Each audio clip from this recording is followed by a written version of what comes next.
trabajo, tráetelo. Si puedes invitar niños, que vengan niños, queremos que el auditorio se llene de niños. Va a haber comida, es comida gratuita para la gente, no va a tener ningún costo, así que ojalá que nos puedas acompañar el próximo domingo y traigas algún invitado. El día de hoy tenemos a un pastor, un predicador invitado y bueno, viene con su esposa. Nora, Memo, pásenle aquí al frente para recibirlos. Un aplauso para ellos. Ellos son pastores en Monterrey en una iglesia que se llama Sion. Son amigos nuestros. Yo creo que ustedes ya los conocen muchísimo porque han venido a compartir en repetidas ocasiones. Y quiero darle lugar el micrófono a Nora para que les extienda un saludo. Ando un poquito ronca. Sí, ando un poco ronca, pero muy contenta. Siempre es un placer estar aquí. Pues sí, ya siento muy familia a esta congregación. Les amo mucho y me gozo mucho de ver el progreso, el avance. Siempre son de inspiración para nosotros. Nosotros también tenemos una pequeña congregación un poquito más nueva que ustedes. Ustedes están muy jóvenes todavía, pero nuestra congregación todavía tiene menos tiempo. Y nos gozamos mucho de estar aquí. Siempre es una bendición, siempre me voy bien inspirada. Entonces, con mucho gusto de estar aquí nosotros. Hola a todos. Estamos muy contentos de estar aquí. Hemos venido algunas veces. Para el que no lo sabe, yo conozco al pastor Moy, el pastor Isaí. Desde que yo estaba bien chiquito, ellos me llevaban a la escuelita dominical de la mano, ¿sí? No se crean. Yo era de los adolescentes y ellos eran de los niños en la iglesia. Entonces tenemos algunos años de conocernos, Gaby también, tenemos algunos años de conocernos y estamos muy contentos, Eloy también. Estamos muy contentos de estar aquí y de que Dios nos permita compartir con ustedes algo de lo que Dios nos ha dado. Quiero orar por ellos. Isaías, si me acompañan aquí al frente, please. Siento de parte de Dios orar, bendecirles. Tienen un ministerio en Monterrey, tienen un curso que ellos dan también en diferentes lugares, que aquí ya también lo dieron, que es el de Rompiendo Ciclos. Tienen 3 hijos, tienen nietos, tienen mucha responsabilidad en sus hombros. Entonces queremos aprovechar esta oportunidad pequeñita que Dios nos dio sin querer, porque no estaba presupuestado este tiempo para nosotros. Es una bendición. Y queremos bendecirles también a ustedes, Memo, Nora. Así que vamos a orar por ellos. Familia, extiende tu mano para bendecir a los pastores. Señor, te damos muchas gracias por la vida de Memo, de Nora. Señor, gracias por el ministerio que has puesto en ellos, por el corazón pastoral, por el corazón de enseñanza, Señor. Te pido que les sigas llevando de tu mano, Señor. Prosperes las ideas, prosperes las iniciativas, esas cosas que están en sus corazones y en sus mentes, Señor. Padre, que puedan ser añadidos a la congregación, Señor, la gente que tú tienes ya planeada, Señor, para que el ministerio siga creciendo y explotando en Monterrey, Dios. Bendíceles rica y abundantemente en todas las áreas de su vida, en su matrimonio principalmente, en sus corazones a nivel personal, con su familia, con sus hijos y nietos, Señor. Bendíceles, Dios, llénales de ti, dales más de tu Espíritu Santo y de tu sabiduría en el nombre de Cristo Jesús. Amén. Amén. Muy bien, gracias. Y bueno, me traen por favor, José. Dejo el lugar a Memo para que comparta.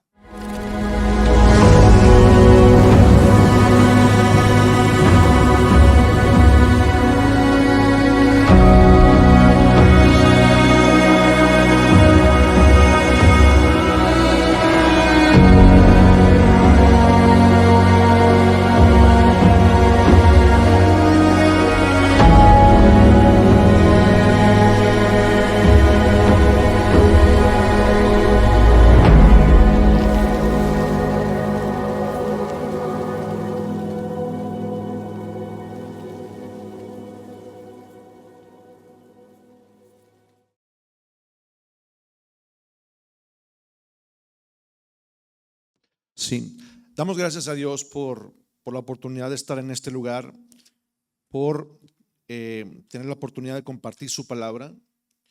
Es algo que Dios ha puesto en la vida de muchos de nosotros y la verdad es que es algo que nosotros disfrutamos. En mi caso personal, yo disfruto mucho poder estar compartiendo la palabra de Dios, y le doy gracias al pastor Moy, pastor Isaí, a la congregación de recibirme y poder escuchar lo que Dios puso en mi corazón para compartir con usted.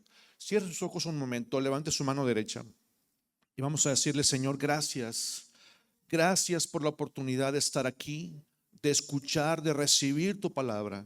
En el nombre de Jesús te pedimos que sea una semilla que caiga en nuestros corazones, que sea alimento y que se convierta en estructura para nuestras mentes y nuestros corazones. En el nombre de Jesús. Amén. Y amén. Den un aplauso al Señor.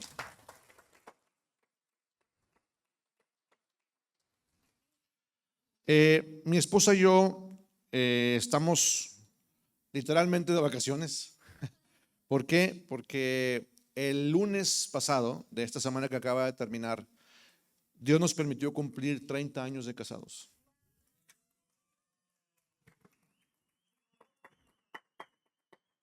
La verdad es que yo no sé cómo mi esposa me ha aguantado tanto tiempo, la verdad, pero doy gracias a Dios por su vida. Es una mujer excepcional, ya se lo he dicho, muchos de aquí la conocen de años. Y bueno, pues estamos aquí en esta ciudad porque Dios nos permitió venir a disfrutar una semana por cuestión del aniversario, pero también Dios tenía planes de que estuviéramos aquí y que pudiéramos compartir la palabra del Señor. Como usted sabe, en las últimas semanas se ha estado compartiendo acerca del libro de Jonás. Y es un privilegio para mí poder compartir también algo al respecto. Y si me permite, vamos a iniciar con un breve repaso de lo que se ha visto en las últimas semanas. Jonás capítulo 1, versículo 1 al 3, dice: el Señor le dio el siguiente mensaje a Jonás: levántate y ve a la gran ciudad de Nínive, pronuncia mi juicio contra ella, porque he visto lo perversa que es su gente. Entonces Jonás se levantó y se fue en dirección contraria para huir del Señor. Descendió al puerto de Jope, donde encontró un barco que partía para Tarsis. Pagó su pasaje, subió a bordo y se embarcó rumbo a Tarsis con la esperanza de escapar del Señor. ¿Quién es Jonás? Jonás es un profeta nacido en Gad-Hefer, que es una provincia pequeña cerca de Capernaum y Nazaret. Dios le ordena a este hombre, a este profeta, que vaya a Nínive, que es la capital del imperio asirio. Por si usted no lo sabe, los asirios eran enemigos acérrimos de Israel. Eran enemigos que habían conquistado, inclusive en la escritura se menciona varias veces que fueron y conquistaron algunos de los reinos de Israel. Se llevaron cautivos en una ocasión a Babilonia mucha gente, donde estuvo Israel alrededor de 70 años. Entonces los asirios eran enemigos de Israel. Entonces Dios le ordena a Jonás: ve y predica en la ciudad de Nínive, que en ese tiempo era la capital asiria, para que se arrepientan, para no ser destruidos por el Dios de Israel.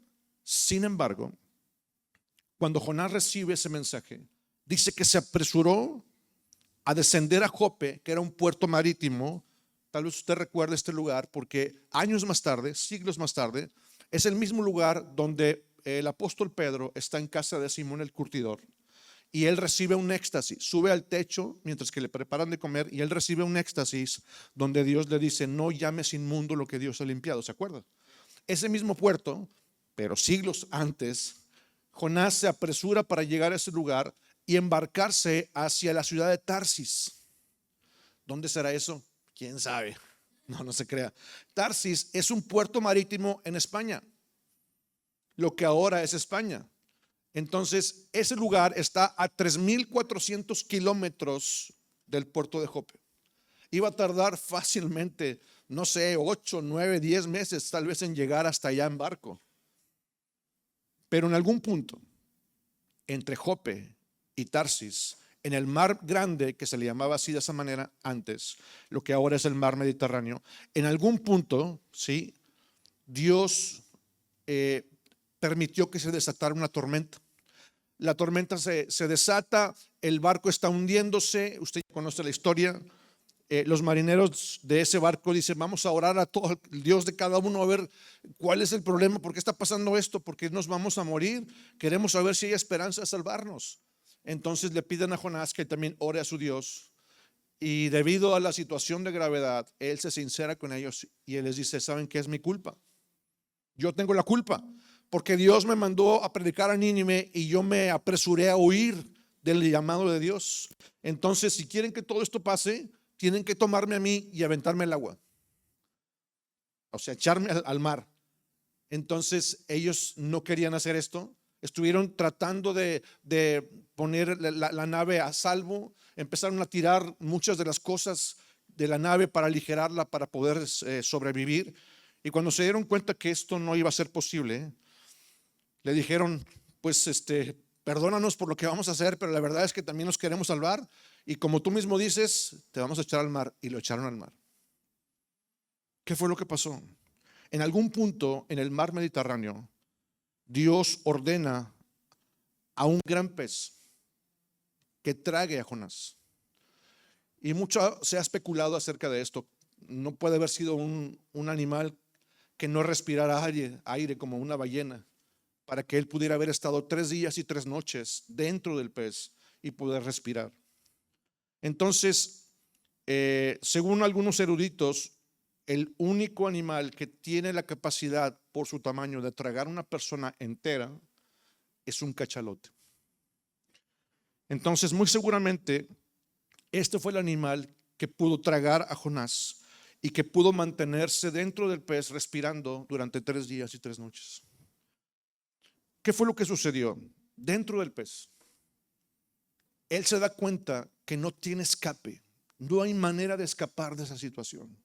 Él sabe que va a morir y él se apresura a ponerse a cuentas con Dios. Yo me imagino que de alguna manera él se arrodilló dentro del pez y empezó a orar a Dios: Dios, perdóname, tú me ordenaste algo y yo desobedecí. En lugar de hacer lo que me pediste, yo huí al lugar contrario, tratando de huir porque yo no quería hacer lo que tú me pediste. Perdóname, dame la oportunidad de poder servirte y de poder llevar a cabo la encomienda que tú me diste. Jonás capítulo 2, verso 10 dice: entonces el Señor ordenó al pez escupir a Jonás sobre la playa. Wow. Tal vez lo hemos leído muchas veces, lo hemos escuchado muchas veces, pero esto es una cosa milagrosa, realmente. Es un evento absolutamente sobrenatural en el que Dios tiene completo control de la vida de Jonás. La Biblia no especifica exactamente dónde fue que esta ballena, este animal, vomitó en la playa a Jonás. Pero lo que sí sabemos es que tuvo que haber sido en uno de los puntos más cercanos para dirigirse a la ciudad de Nínive. En cualquier parte que fuera la playa en Israel, en dirección de Nínive, al menos había 800 kilómetros. Imagínense, ¿cuánto es de aquí a alguna parte cercana a 800 kilómetros? ¿Alguna ciudad que esté por aquí cerca? ¿Tabasco? ¿Cuánto haríamos caminando de aquí a Tabasco? Caminando. Vamos a suponer que una persona puede caminar en promedio 25 o 30 kilómetros diarios. Unos 30 días fácilmente. Todavía después de que él pasa por esta situación dentro del pez, es vomitado en la playa, entonces Dios le habla de nuevo, le ratifica la misión para que él vaya a hacer lo que Dios le había ordenado. Mire usted, Jonás 3, versículos 1 al 3, dice de esta manera: el Señor habló por segunda vez a Jonás: levántate y ve a la gran ciudad de Nínive y entrega el mensaje que te he dado. Esta vez Jonás obedeció el mandato del Señor y fue a Nínive, una ciudad tan grande que tomaba 3 días en recorrerla toda. Mire usted, Jonás empieza a predicar. Pasan los 30 días aproximados de camino entre la playa de Israel hasta Nínive, que son 800 kilómetros. Y cuando entra a la ciudad, empieza a predicar arrepentimiento. Empieza a decir: arrepiéntanse, porque Dios está diciendo que de aquí ¿cuánto era, pastor? 4 días, 40 días, van a ser destruidos si no se arrepienten. Y empezó a predicar, la gente empezó a escuchar, hasta que este mensaje llegó a los oídos del rey asirio. Y cuando él escuchó esto, el rey se despoja de sus vestiduras reales, se vistió de ropa de tela áspera y se sentó sobre ceniza en señal de arrepentimiento. El rey decreta entonces un ayuno general. Adultos, jóvenes, niños, hasta animales. Nadie iba a poder comer nada porque toda la ciudad, por orden del rey, iba a estar en ayuno y tener esta misma actitud. Despojarse de sus vestiduras normales, de sus ropas bonitas, vestirse de tela áspera y sentarse en ceniza en señal de arrepentimiento. Y la Biblia dice que toda la ciudad hizo esto. Porque de alguna manera ellos conocían a Israel. Como ya le mencioné hace un rato, ellos eran enemigos declarados de Israel. En muchas ocasiones habían tenido guerra con los israelitas. De la misma manera, ellos también sabían del poder del Dios de Israel. Ellos conocían el poder del Dios de Israel. Y cuando el profeta, que ellos reconocieron como profeta del Dios de Israel, que era Jonás, va y da un mensaje, un ultimátum. Si no se arrepienten, de aquí a 40 días, la gran ciudad de Nínive será destruida. Ellos lo creyeron. Quiero subrayar esta parte, por favor. Ellos lo creyeron. Y a causa de que lo creyeron, ellos empezaron a tomar acciones. Repita conmigo, acciones.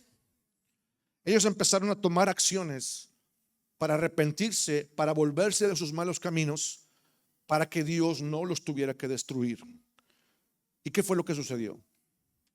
Dios no solamente los escuchó, no solamente vio que en verdad se arrepintieron, sino que Él decidió perdonarlos. Wow. Mire usted la siguiente imagen. En su misericordia, Dios deseaba que esta ciudad malvada y enemiga de Israel se arrepintiera para no tener que destruirlos. Dios no desea tener que castigar ni destruir al pecador, sino que Él desea que entendamos que lo que más nos conviene a nosotros, escuche, es arrepentirnos, es obedecerle. Lo que más nos conviene a nosotros, a usted y a mí, desde aquel tiempo hasta el día de hoy, lo que más nos conviene es entender que Él es la fuente. Y cuando usted entiende que Él verdaderamente es la fuente, Él es la vid, Él es de donde procede todo lo que usted necesita. Cuando llegamos a ese entendimiento, entonces nos damos cuenta que lo que más nos conviene es obedecerle. ¿Tiene sentido para usted? ¿Es verdad esto que le estoy diciendo? Es importante entender esto. Jonás capítulo 3, versículo 10 dice: cuando Dios vio lo que habían hecho y cómo habían abandonado sus malos caminos, cambió de parecer y no llevó a cabo la destrucción con que los había amenazado. Wow, es algo bien importante. El escritor del libro de Jonás, no se sabe exactamente quién fue. Algunos eruditos atribuyen a Jonás, aunque se habla siempre en tercera persona. Algunos otros dicen que es un autor desconocido, pero el autor está señalando, puntualizando aquí, que cuando Dios vio que ellos en verdad habían abandonado sus malos caminos, entonces cambió de parecer. La versión Reina Valera dice: se arrepintió. ¿Cómo es esto? ¿Dios se arrepiente? La Biblia dice: Dios no es hombre para que mienta, ni hijo de hombre para que se arrepienta. Sin embargo, en el contexto que estaba diciéndose esta palabra, es Dios se detuvo. Dios decidió detener su mano. Él cambió de parecer porque vio la respuesta que ellos mostraron. Y es una cosa muy importante que usted y yo tenemos que entender el día de hoy. Muchas veces podemos estar viviendo de una forma incorrecta. Dios, por su gran fidelidad, siempre le va a hablar a usted, me va a hablar a mí, tal vez 1, 2, 3, 4, 10, 20 veces tal vez. Y usted puede pensar, sí, bueno, es que Dios me perdona. Y es verdad, Dios nos perdona. Pero siempre va a llegar un momento en el que Dios te va a llamar y decir, mijito, mijita, por ahí no.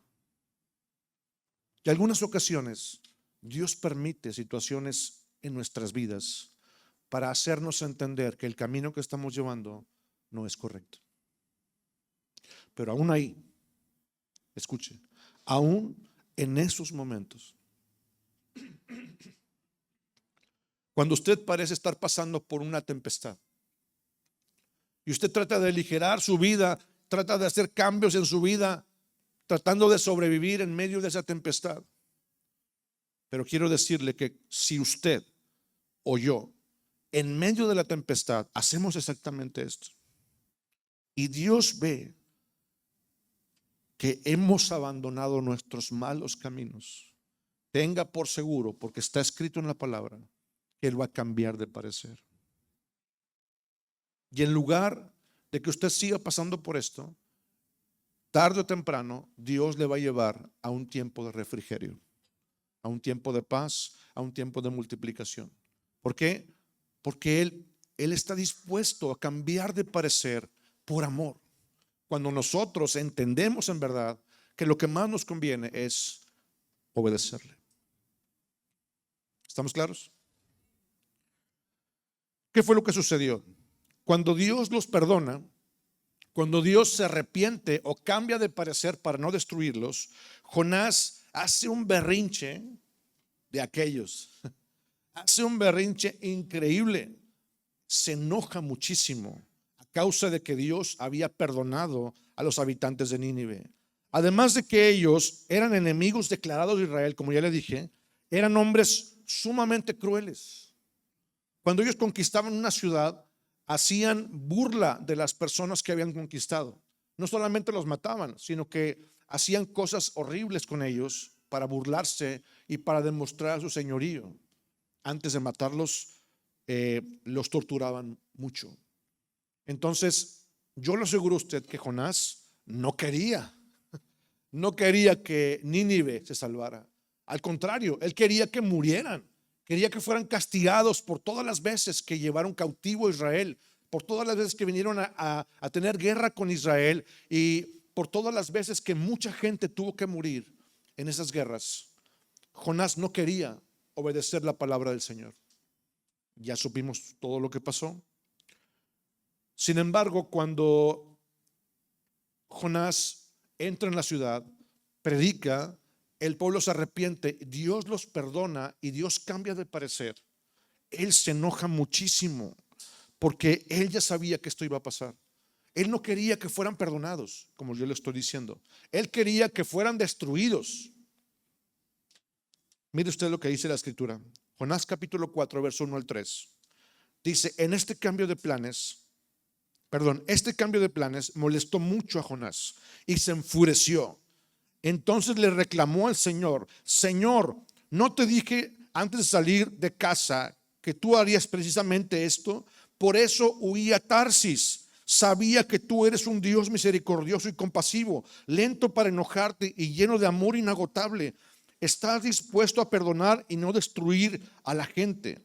Quítame la vida ahora, Señor. Prefiero estar muerto y no vivo si lo que yo predije no sucederá. Es una cosa que era distintivo de los profetas. Si lo que yo fui a decirles, si lo que yo estuve predicando y prediciendo que iba a suceder no va a pasar, pues entonces ¿para qué me mandaste? Estaba muy enojado, tanto que él dijo: quítame la vida, prefiero estar muerto si lo que yo dije que iba a pasar no va a pasar. Por favor, observe esto. El predicar las buenas nuevas de Cristo no debe estar sujeto a lo que podemos creer que la gente merece o no merece. Usted puede ver una persona de mal aspecto, de mala actitud, una persona que sea o que se comporte como verdaderamente una mala persona. Y tal vez usted y yo podemos decir en nuestro contexto, en nuestra escala de valores cristianos, podemos decir, "Ay, no, este se ha portado muy mal, que Dios lo ayude", pero mi actitud inconscientemente es, yo me voy a separar de esa persona no merece. ¿Quién eres tú para decir que esa persona no merece? ¿Quién soy yo para decir que alguien no merece la misericordia de Dios? No sé si me estoy explicando. Predicar las buenas nuevas de Cristo no debe estar sujeto a lo que podemos creer que la gente merece o no merece. Jesús nos ordenó ir a predicar el evangelio a toda criatura, y este ejemplo de lo que acabamos de ver con Nínive, cómo Dios cambia de parecer cuando ellos realmente se arrepienten, este ejemplo nos hace ver el corazón de Dios para con nosotros. ¿O acaso pensamos que una persona que asesina, una persona que es terrorista o, ¿cómo se le llama?, narcotraficante, asesino, es más culpable que una persona que dice mentiras? Pecado es pecado. La Biblia dice en Santiago 2:10, claramente dice, aquel que cumple toda la ley, pero ofende en un punto, una manchita, una pequeña equivocación, se hace culpable de todo.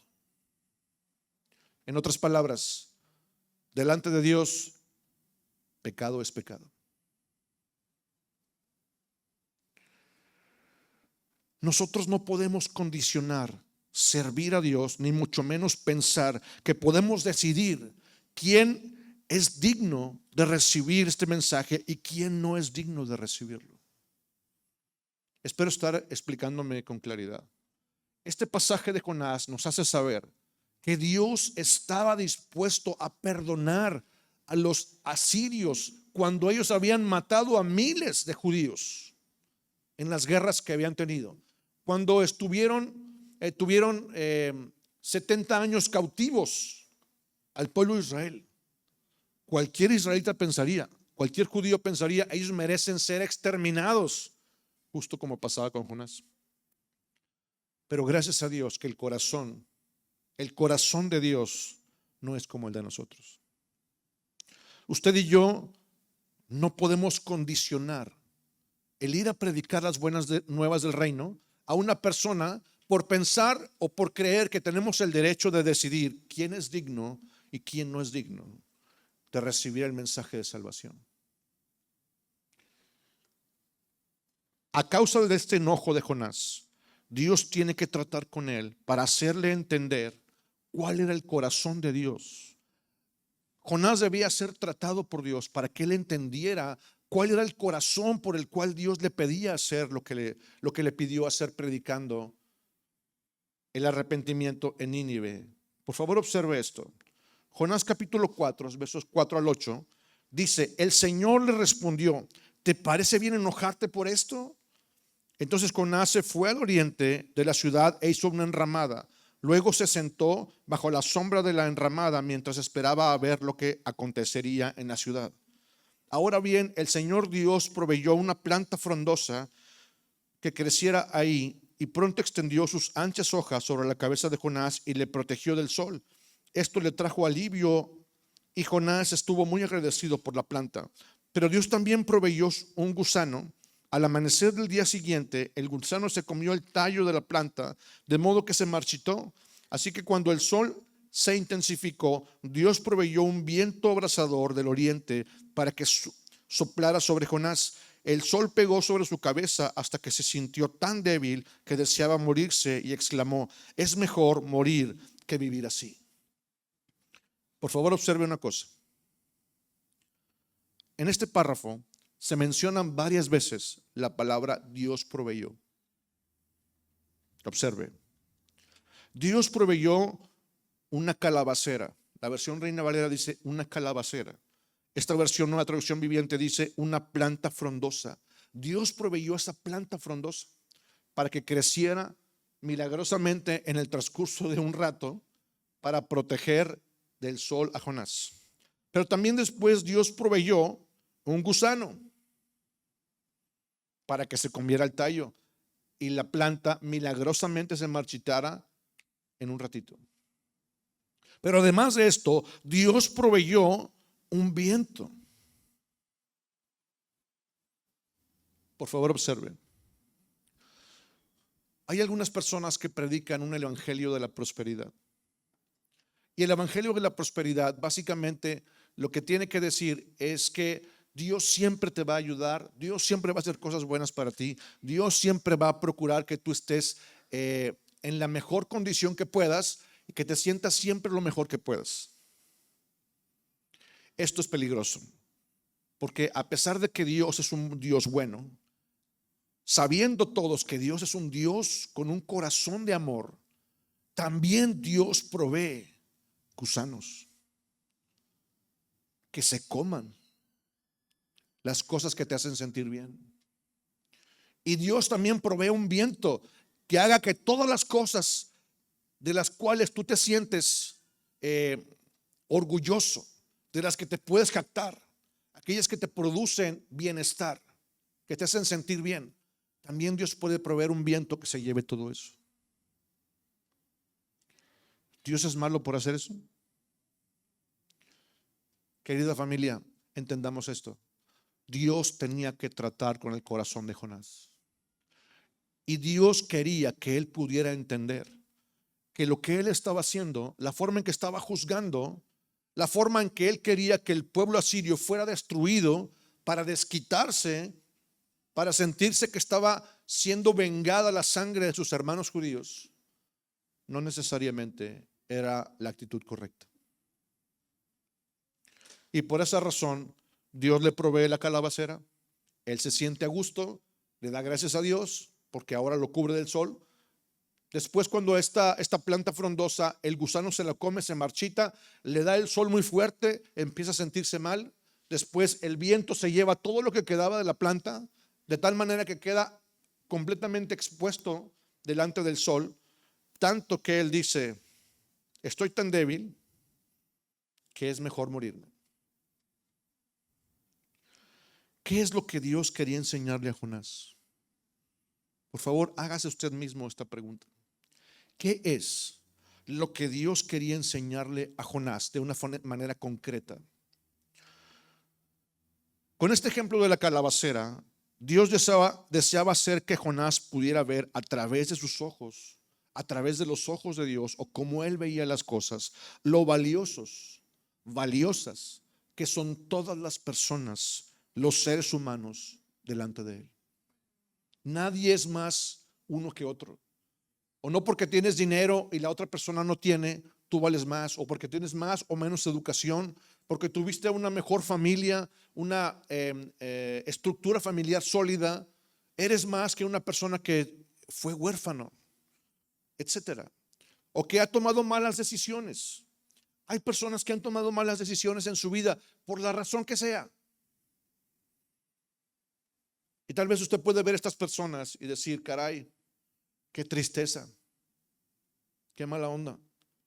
Esta persona pues ha cometido muchos errores, pero inconscientemente, sin darnos cuenta, en nuestra escala de valores cristianos, podemos catalogar a esas personas como inferiores.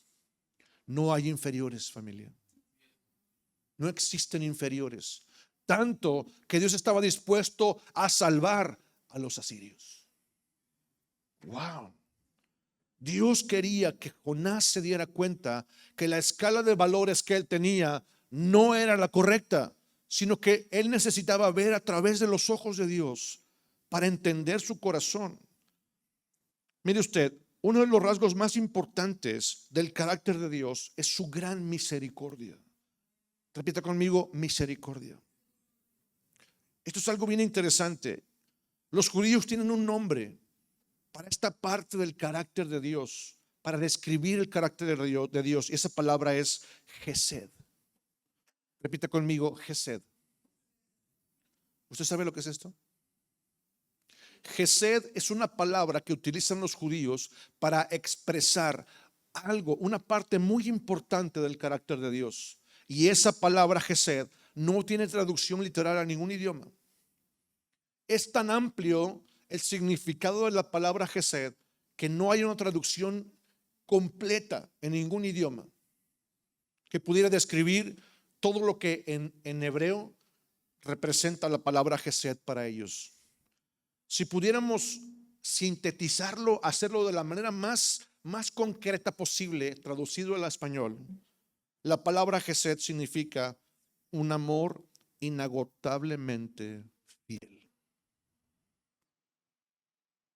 Gesed, si pudiéramos sintetizarlo de alguna manera, el contenido principal de esta palabra, del carácter de Dios, es un amor inagotablemente fiel. Wow. Este nombre de Dios describe ese amor inagotablemente fiel que no se cansa de perdonar. Ese amor que está dispuesto a ir más allá y más allá y más allá.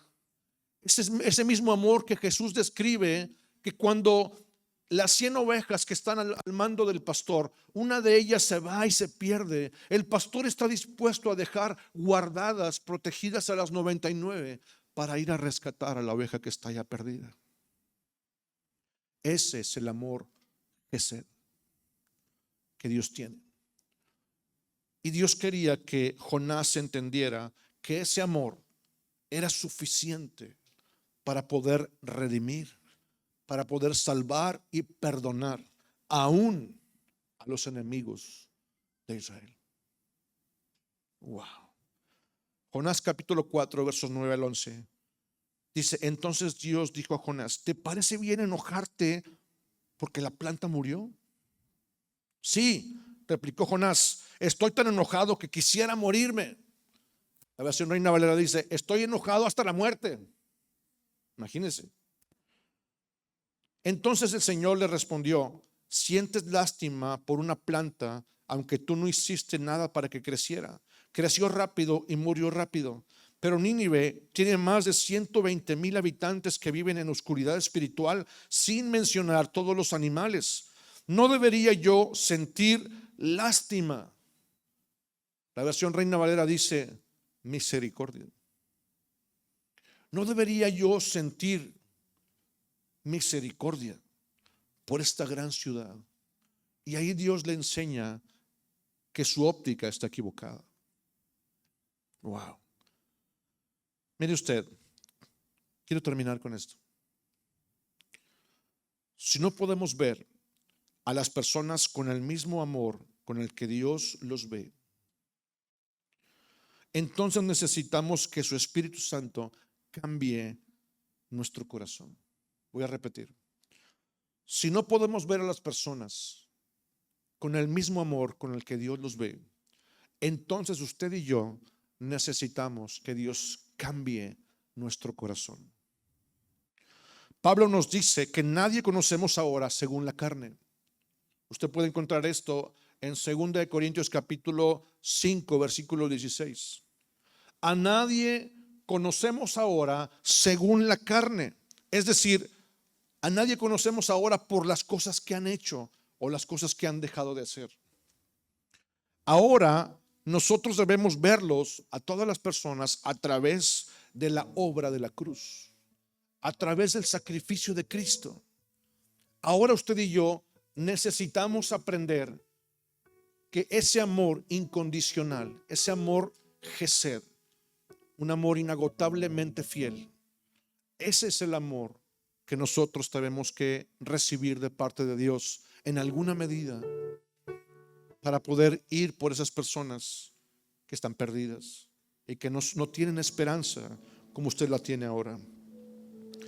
Esto es lo que motiva a Dios a perdonarlo a usted y a perdonarme a mí. Su capacidad de amarnos de una forma que nunca se cansa de poder hacerlo. Es una cosa que tal vez no podemos alcanzar a comprender. Pero este tipo de amor es el que le hizo ahora estar a usted aquí. Yo no conozco su vida, pero conozco la mía. Conozco la de algunos de que están aquí. Y sé que si no hubiera sido por ese tipo de amor, yo no estaría aquí. y muy seguramente tampoco usted estuviera aquí. Por ese mismo amor, por esa misma capacidad de amarnos que Dios tiene, nosotros debemos aprender, debemos tener muy claro quién es Dios. Debemos entender que Dios no se cansa de perdonar y Él siempre permanecerá, seguirá siendo fiel siempre a causa de su pacto de amor con nosotros. Pero por esta misma razón, usted y yo necesitamos que el Espíritu Santo nos ayude a poder reacomodar nuestro sistema de prioridades y de valores, para que de la misma manera que pasó con Jonás, podamos ver a esas personas perdidas con la óptica que Dios los ve. Póngase de pie, por favor.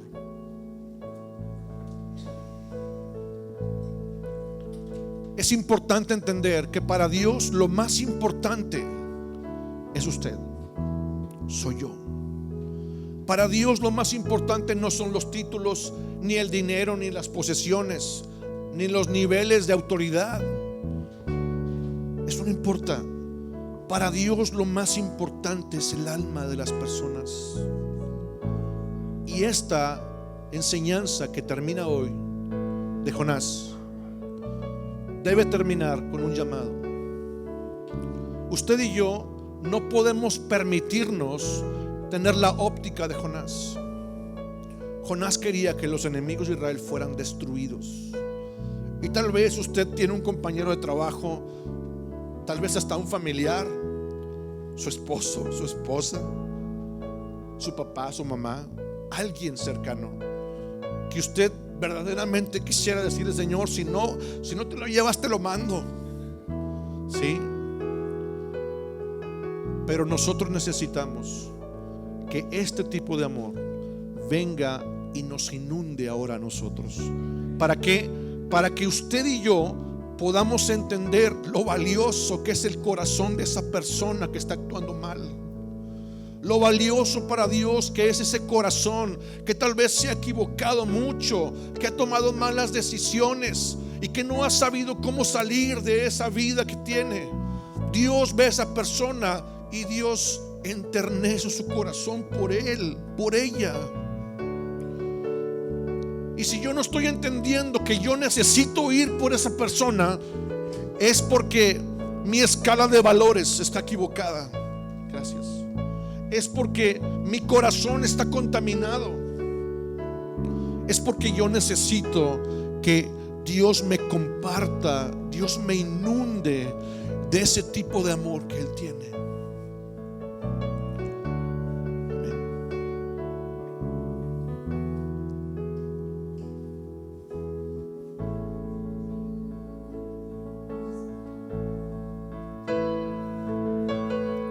Con tus ojos cerrados, el Espíritu Santo está aquí ahora moviéndose.